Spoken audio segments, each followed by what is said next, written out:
Hello, my name is Darush Atazadeh, and I'm a pharmacist based over in Northwest London, involved in children and young people's asthma. And also, some of you may be aware of Right Breathe. I'm a pharmacist involved there, supporting developing that. I'm going to talk briefly to you about some of the services that community pharmacy can provide when it comes to supporting children and young people's asthma.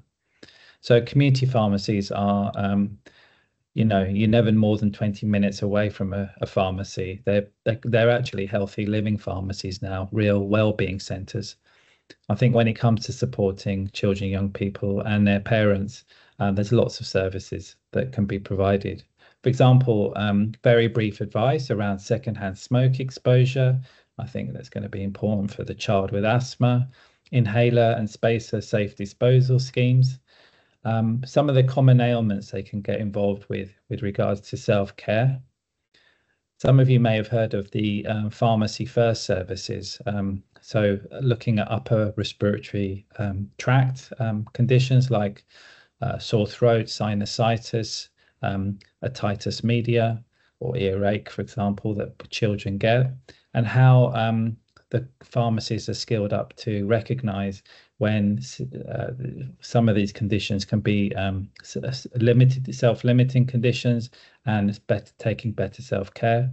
But in extreme circumstances, under patient group directions, more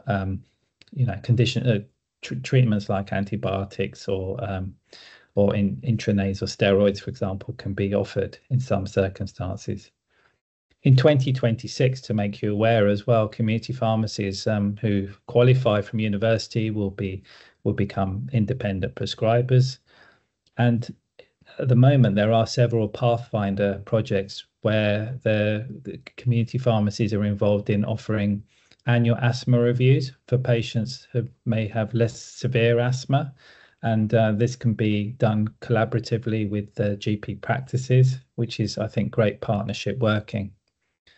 And I think some of the services that could be maximized, like the new medicine service, where patients who are on an inhaler or spacer for the first time, for example, can be shown how to use that inhaler, coached on it.